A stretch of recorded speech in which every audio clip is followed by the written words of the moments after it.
আসসালামু আলাইকুম। এই ফোনটা নিয়ে আসছে আমার বন্ধু। আইসা বলতেছে এটা অটো অফ হয়, অন হয়। এটা কি সমস্যা একটু দেখে দাও।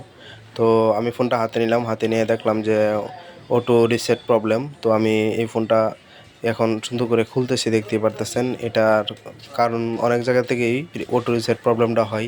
ব্যাটারি থেকে হয়, বুট থেকে হয় এবং পাওয়ার বাটন থেকেও হয়। তো এটার মূলত সমস্যা হলো পাওয়ার বাটন থেকে সমস্যা, অটো রিসেট প্রবলেম। তো আমরা এখন সুন্দর করে পাওয়ার বাটনটা সুন্দর করে রিমুভ করে আরেকটা নতুন পাওয়ার বাটন লাগাবো। দেখতেই পারতেছেন আমরা একটা নতুন পাওয়ার বাটন লাগাইতেছি। তো আমাদের পাওয়ার বাটনটা লাগানো হয়ে গেছে। এখন আমরা সুন্দর করে বোর্ডটা ফিটিং করব। ফিটিং করে সেটটা সুন্দর করে অন করে দেখবো যে অটো রিসেট প্রবলেমটা গেছে কি না। তো দেখতেই পারতেছেন আমরা ফোনটা অন করে নিলাম। এখন আমরা দেখব যে অটো রিসেট প্রবলেমটা আছে কি না। দেখতে পারতেছেন আমাদের ফোনটা অটো রিসেট প্রবলেম নাই। এখন ঠিক আছে, ওকে আছে। তো আমরা এখন সুন্দর করে ফিটিং করব ফোনটা। ফিটিং করে সুন্দর করে বন্ধুকে দিয়ে দিব। দেখছেন আমাদের ফিটিং হয়ে গেছে।